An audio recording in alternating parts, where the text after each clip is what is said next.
الله العظيم لنا ولوالدينا ولمشايخنا استغفر الله العظيم لنا ولوالدينا ولمشايخنا ولجميع المؤمنين والمؤمنات من أمة محمد صلى الله عليه وسلم.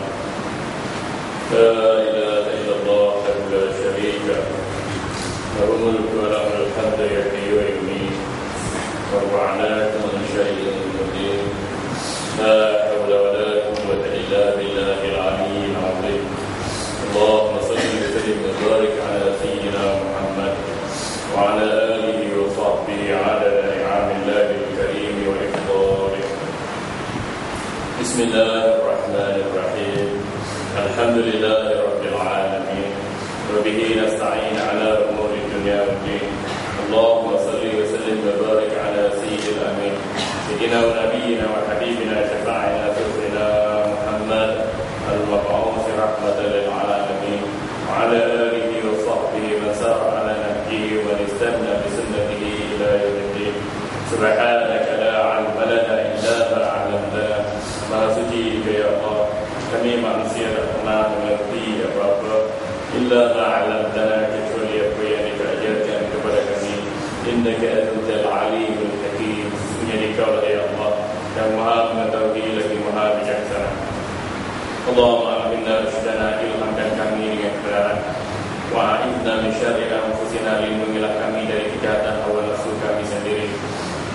Ibtah kulla batil yaqta'una anka, hancurkan setiap halangan yang menghalangi diri kami untuk sampai kepadamu. Ashghilna rabbaka amma siwak, sibukkanlah dunia kehidupan kami untuk mengingatimu. Allahumma a'inna ala zikrika, bantulah kami untuk merinduimu. Wa syukrika, bantulah kami untuk disyukuri limpah nikmatmu. Wa husna ibadatik, dan bantulah kami ya Allah untuk melakukan amal ibadah yang terbaik buatmu. Alhamdulillahirabbil alamin. Assalamualaikum warahmatullahi wabarakatuh. Apa khabar semua tuan-tuan? Alhamdulillah, kita bersyukur pada pagi ini dibangunkan hati dan pikiran kita oleh Allah untuk meneruskan perkembangan kita kepadanya. Mudah-mudahan Allah merapatkan dari kekuatan dan kesungguhan hati kita untuk terus mengabdikan diri kepadanya. Tuan-tuan hadirin yang dirahmati Allah, pada pagi ini kita sambung pelajaran kita, masih kita Riyadhus Shalihin. Kita masih lagi mempelajari tentang kebinasaan lidah. Pada pagi ini kita sambung kebinasaan lidah yang ke-16, Al-Afatus Sadisata Asyarata An-Namimah. Kebinasaan lidah yang ke-16 ialah mengadu domba dan membawa mulut. Kebinasaan yang ke-16 iaitu mengadu-ngadu akan orang, mengadu domba untuk orang jadi bergaduh, jadi berbalak masa muka, atau memindahkan perkataan orang yang lain padahal dia benci akan yang demikian itu. Ataupun namimah ni dimaksudkan dengan bawa mulut, bukan bawa mulut kita pindah fizikal ke fizikal yang lain dah. Maknanya dengar situ, cakap sini, dengar sini, cakap sana, dengar sana, tambah sini, dengar sini, tunjuk sana, ampu sini, ampu sana, bodek sini. Itu kita panggil namimah. Jelas di sini bahawa namimah ada dua pengertian. Satunya mengadu domba, bawa orang balak, bawa masa muka, bawa orang jadi bergaduh, bertengkar. Satu lagi ialah ni bodek itu BCA, kita panggil BCA, bodek, cucuk, ampu. Ia ni belakang disebabkan hati manusia kotor. Bila manusia hatinya dipenuhi dengan sifat mazmumah, inilah adik-beradik dia namimah. Sebab apa? Jiwa mazmumah, jiwa kotor, hati busuk. Jadi antaranya kebusukan hati diterjemahkan melalui kejahatan lidah. Bila lidah seorang itu suka mengumpat, mengadu domba, maki hamu, mencela dan memburuk-burukkan orang, itu tanda kebinasaan lidah, dan kebinasaan lidah adalah mewakili kebinasaan seseorang. Itu haram, hukumnya haram. Berarti firman Allah Subhanahu wa taala, hammazan masya'il binamim.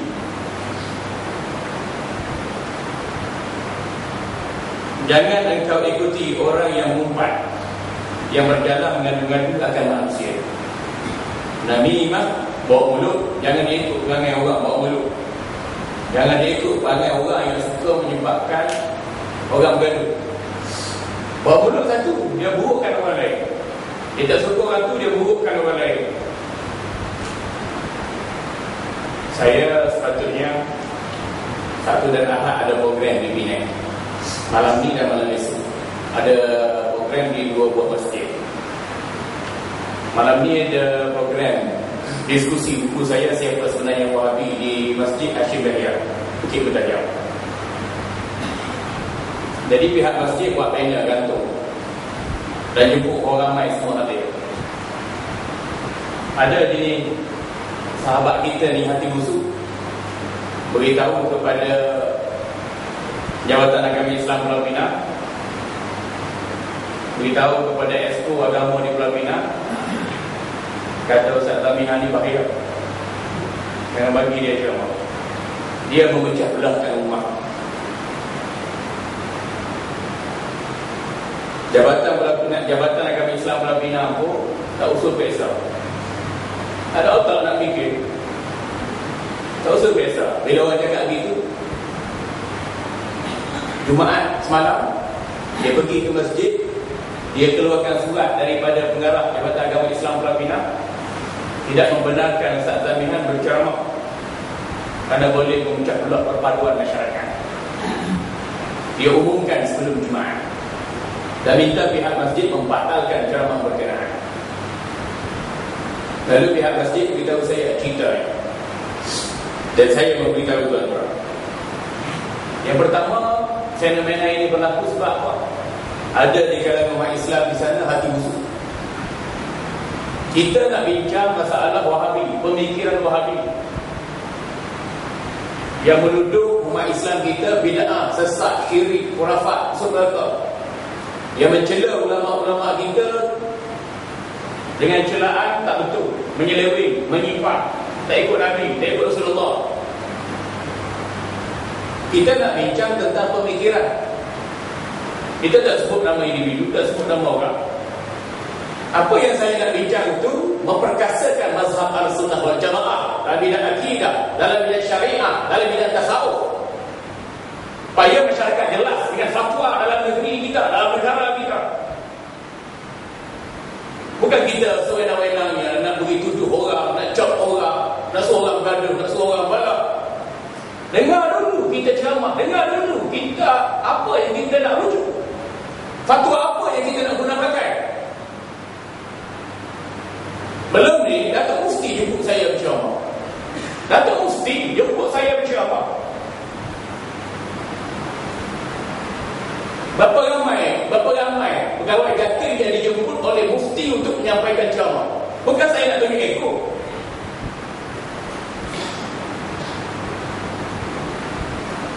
Sebab apa? Sebab saya belajar dengan Datuk Mufti. Datuk Mufti tahu takat mana ilmu dan pembelajaran saya, pemikiran saya, ceramah yang disampaikan oleh saya. Atau jabatan agama, dia dengar orang mengadu, dengar orang bodek, dengar orang cucuk, dengar orang pu, tu ambil tindakan begitu. Tak cidik. Apa biar kita ustaz menegur ustaz. Tindakan ustaz yang tak betul patut ditegur, dinasihat.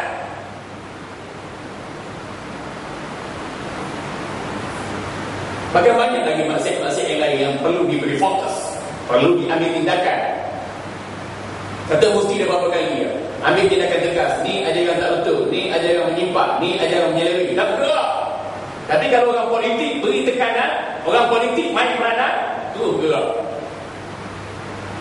Betul tak? Tak betul. Saya ni tuan-tuan bukan ustaz politik, ustaz ilmu, ustaz kita yang memperjuangkan pegangan Ahlussunnah wal Jamaah harus berdana mazhab Syafi'i. yang lain. Kita membantu jabatan agama, kita membantu jabatan mufti, kita membantu memperkasakan fatwa. Inilah tugas asasi Jakim itu. Bahkan ramai juga sahabat-sahabat kita di sana dalam jabatan yang asalnya daripada Jakim, tapi tak ada kekuatan untuk memahami, untuk mengerti, apatah lagi untuk menganalisa sesuatu laporan. Ini kesan dia. Kita nak tutup, nak cakap, nak menyalurkan maklumat, kita tak fikir lidah kita itu dihitung kira oleh Allah. Satu lagi masalah lantik agamawan ataupun esko agama tak berapa syirik. Orang tak tahu latar belakang agama Islam, tak faham tentang Islam, tak faham tentang dakwah, tak faham tentang akidah.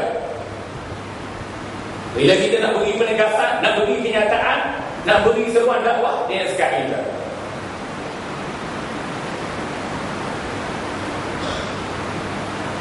Ini bahaya bila agama dieksploitasi oleh orang-orang politik yang jahil. Ini bala, ini malapetaka.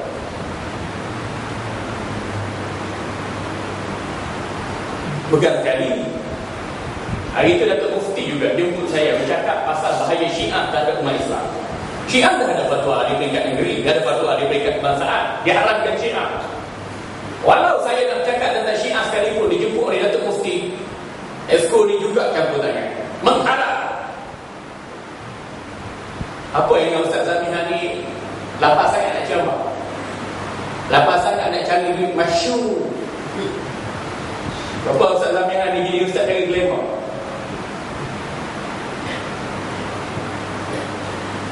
Apa kamu ingat besar sangat kuasa politik kamu nak menyingkap, nak menghalang seruan dakwah?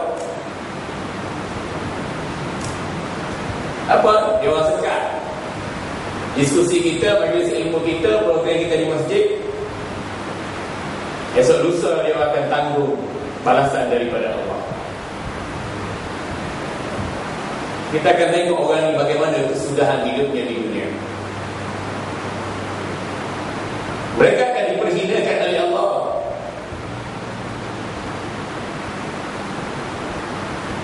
Kita suka majlis agama, dia fitnah kita. Dalam buat pengumuman di masjid, patahkan terus. Ada surat, ada tangan pengarah jabatan agama ni. Lepas tu banner yang masjid gantung tu dipotong, diambil dan dibuang. Macam kita Ustaz Jakim ni macam komunis.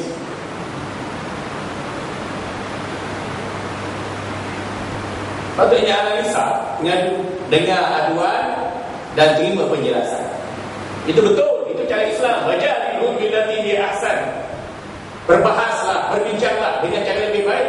Orang Hindu, orang Buddha, orang Kristian, orang Yahudi, orang free thinker, tak ada agama. Kalau boleh berbincang dengan baik, kenapa kita sesama Islam tak boleh duduk semeja berbincang mencari penyelesaian dengan baik?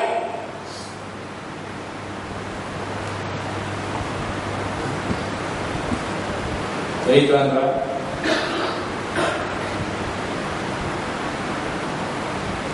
berfikir dengan matang.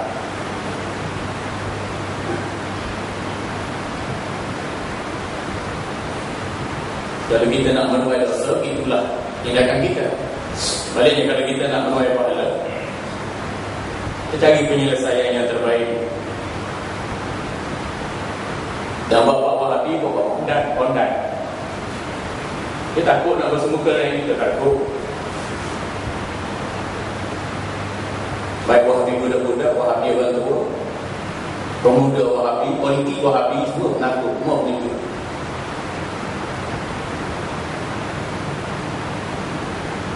Mereka tak ada hujah. Mereka tahu bid'ah umat Islam, tahu menyesatkan umat Islam, menghina, membelekeh ulama. Kalau Wahabi berhenti daripada membid'ah, mensyirik, mengkafirkan umat Islam, kita berhenti ya. Kalau Wahabi tidak memperlekehkan ulama, kita berhenti ya. Mengkritik Wahabi, ini pun menurut tanpa henti.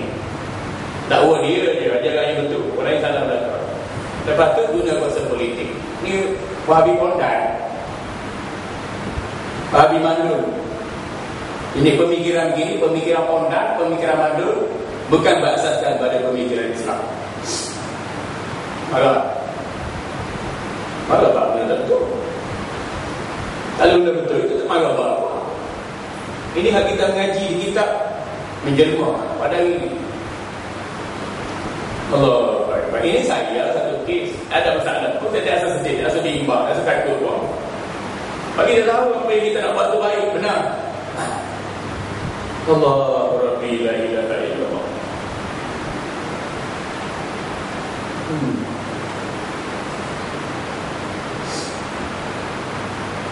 Dan sabda Nabi sallallahu alaihi wasallam, la yadkhulul jannata nammamun ay fattan. Baginda sallallahu alaihi wasallam sabda dalam hadis yang sahih. Ini hadis ini muttafaqun alaih, diriwayatkan Bukhari, Muslim, Imam Ahmad dan lain-lain. Nabi sallallahu alaihi wasallam bersabda, tak akan masuk syurga. La yadkhulul jannata nammamun ay fattan. Orang yang mengadu domba, bawa mulut, cucuk orang,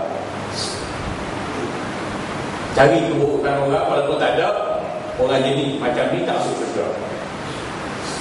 Bukan tak boleh masuk rumah, tak boleh masuk kereta, tak boleh masuk stadium, tak boleh masuk pilihan raya, tak boleh masuk syurga. Orang macam ni jadi macam ni tak boleh masuk syurga. Padahal kesalahannya, kesalahan lidah, kesalahan mulut ya, tak boleh masuk syurga. Baik, syurga tu hak Allah, mulut tu hak Allah. Kamu guna hak Allah pada benda yang buruk, yang bertentangan dengan perintah Allah, buruk orang, hina orang, sekat jalan dakwah orang, menisbahkan kejahatan pada Allah, orang itu tak banyak, menisbahkan keburukan, orang itu tak buruk. Orang jadi macam ni tak masuk syurga. Jadi tukang fitnah ni, ai fakta tu tukang fitnah.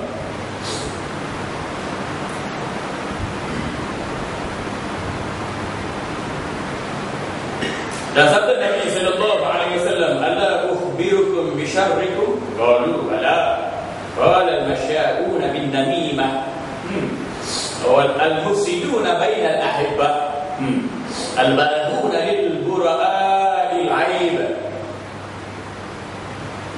Hadis ni riwayat Imam Ahmad. Maksudnya, adakah tiada kamu suka aku kabarkan akan kamu dengan orang yang lebih jahat daripada kamu?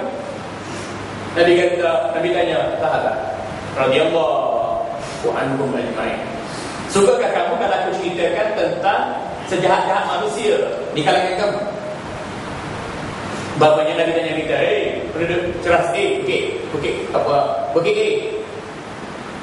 penduduk Bukit yang Kuari, sukakah kalau aku ceritakan jadi manusia yang paling jahat di kalangan kamu? Orang Bukit Pertajam, sukakah kalau aku ceritakan manusia yang paling jahat di kalangan kamu? Mereka berkata, bala. Bahkan Rasulullah sallallahu alaihi wasallam, silakan wahai Rasulullah sallallahu alaihi wasallam. Baginda sallallahu alaihi wasallam memberi jawapan, al-masyaa'u bin namimah. Orang yang paling jahat di kalangan kamu ialah dia kesana kemari, dia umpat orang, cela orang, fitnah orang, adu domba orang. Orang ni orang paling jahat di kalangan kamu. Dia menggunakan mulut untuk berbuat kejahatan, jahat. Jadi kalau kita mengambil sikap begini, tindakan begini, guna mulut kita, tak ada takafur, ikhlas, tak ada insurans itu, cela orang, buruk orang, umpat orang, keji orang, fitnah orang, kita adalah manusia yang paling jahat. Al-mufsiduna bainal ahibbah.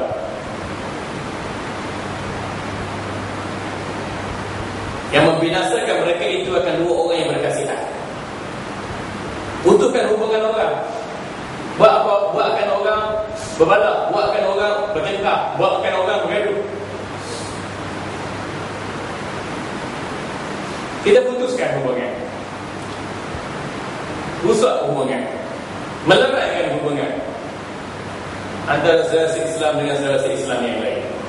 Kadang kita tak dengar mulut kita tak ada insurans, mulut laser. Kita mulut tu payah lah. Lidah ular je, lidah biawak, lidah bercabar. Betul? Al-ba'akuna lil lil bura'il aib, dan dia mencari-cari mereka itu bagi orang yang lepas daripada aib itu akan aibnya. Orang yang mencari keburukan orang lain padahal ada keburukan pun. Ada tapi sikit je. Tapi kita buka. Pak manusia itu tak ada kelemahan dia, ada kecacatan dia, tapi taklah kekal. Dia bukan orang maksiat, dia bukan orang jahat. Tapi kita nak cari juga orang ni supaya nampak jahat di mata masyarakat, nampak jahat di mata orang lain. Orang ni Nabi kata seburuk-buruk manusia.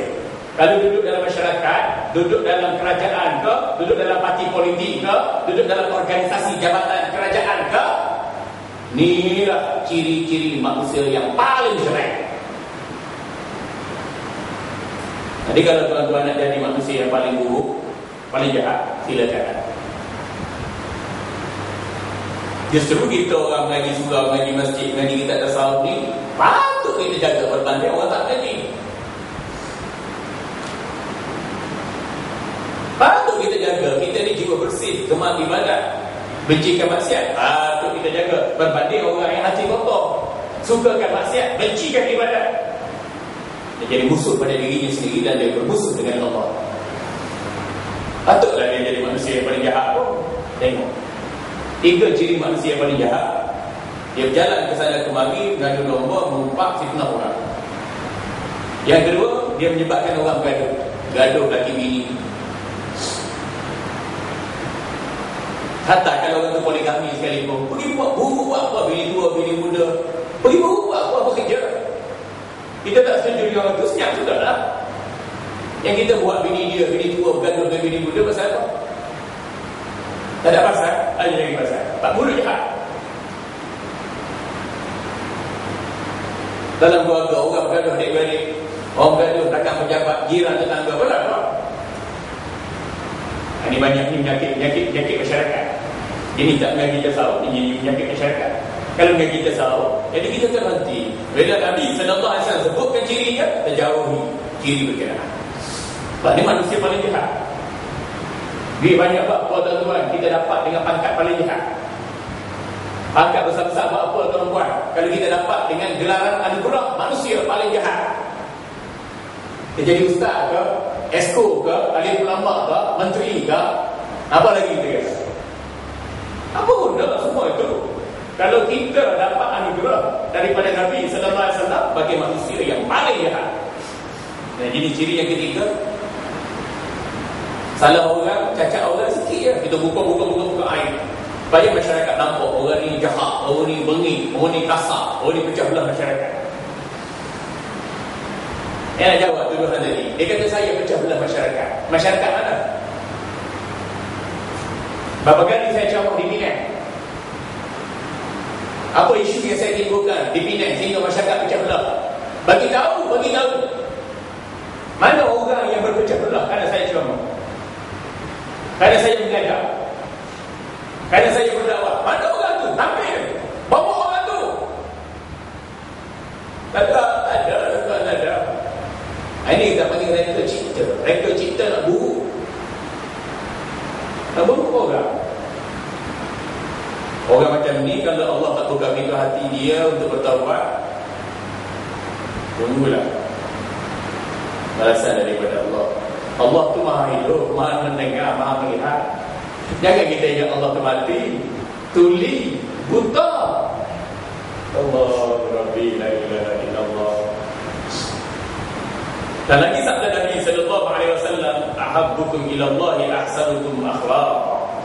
Sebaliknya, al-muwaffaquna aknaf, allazina ya'lafuna wa yu'lafun, wa inna abghadakum ila Allah al-mashya'una bin namimah, al-mufarriquna baina al-ikhwan, al-multamisuna lil qurra'il 'asarat. Hadis ini diriwayatkan oleh Imam Tabrani. Maksudnya, orang yang terlebih kasih daripada kamu pada Allah Ta'ala, iaitu orang yang terlebih baik perangainya daripada kamu. Nabi sallallahu alaihi wasallam kata, manusia yang paling dikasihi oleh Allah di kalangan kamu ialah yang paling baik budi pekertinya. yang paling elok pelanggannya, itulah orang yang paling disayangi oleh Allah. Tengok, ada dua perbandingan. Pak tadi manusia yang paling jahat di kalangan kamu. Pak ni Nabi SAW beri garis panduan, manusia yang paling disayangi oleh Allah di kalangan kamu ialah paling baik budi pekerti. Tengok perangai kita, perkataan kita, perbuatan kita, isi hati kita, cara hidup kita, baik atau buruk. Kita nak letak kelas jahat tu kelas baik. Kalau kita nak disukai oleh Allah, kita berbudi pekerti yang mulia. Tak ada fair lagi. Fitnah orang, anda orang, pecah belah rumah tangga orang, persaudaraan orang, dan nak cari buruk orang supaya dilihat buruk, jelek oleh masyarakat. Itu manusia yang paling jahat. Dan ini manusia yang paling baik, budi pekerti yang mulia. Pendek kata tuan-tuan, hati-hati sama aja, akal-akal sama aja, tubuh badan manusia sama aja. Cuma aja silih berganti. Ada ketika baik, ada ketika jahat. Penanda aras bagi manusia yang paling baik, budi pekerti mulia. Penanda aras bagi manusia yang paling jahat, itu ciri-ciri hati kita sebutkan. Fa'inna abghadakum ila Allahil masya'un. Manusia yang paling jahat di kalangan kamu ialah al-masya'un, yang berjalan sana kemari bin namimah, dengan berumpak, mencela, mengeji.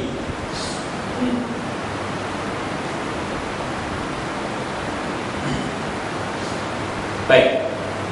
Yang kedua, al-muwatta'una aknafa.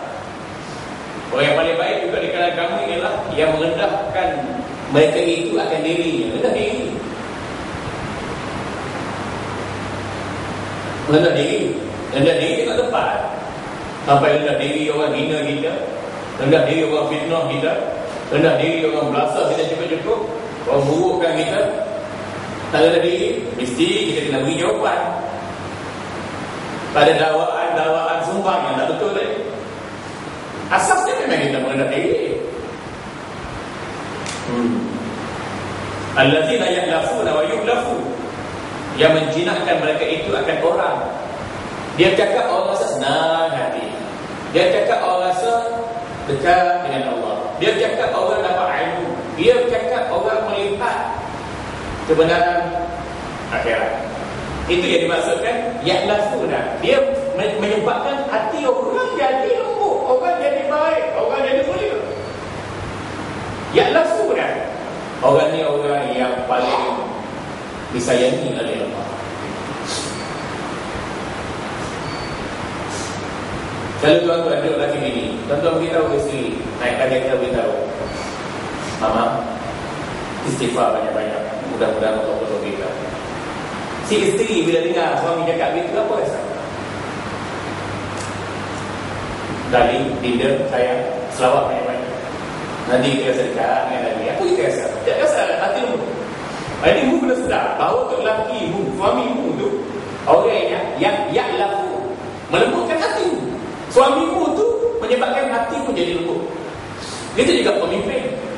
Dia beritahu masyarakat dia, rakyat dia, zikirlah, banyak ingat Allah, laksanakan perintah Allah, jauhi larangan Allah, bertaubatlah pada Allah. Pemimpin yang berpesan pada kita dalam erti begitu, ya'lafu dah. Dia melembutkan hati kita, mendamaikan jiwa kita. Orang begini antara manusia yang disukai oleh Allah. Kemudian apa lagi? Wayu'lafu benar. Hati dia dilembutkan. Ya'lafuna, orang yang melembutkan hati kita dengan cakapnya, dengan perbuatannya, dengan tindakannya, dengan sikapnya. Wayu'lafuna, hati kita dilembutkan oleh orang lain, oleh pihak lain. Dilembutkan dengan kata-kata, dengan perbuatan, dengan sikap. Kenapa? Jadi sama ada kita bertindak untuk menenangkan hati orang, melembutkan jiwa raga seorang, membudi bahasa pada dirinya, kita disayangi oleh Allah. Dan bila hati kita dilembutkan juga, kita dalam keadaan disayangi oleh Allah. Dia sebut sini jina. Jina mana lembut hati lah. Orang jina ni macam jina ayam, bintik, lembut ke bawah. Tapi bahasa yang digunakan oleh Syekh Abdul Sulaiman ini bahasa yang sesuai di zamannya. Zaman kita ni tak sesuai.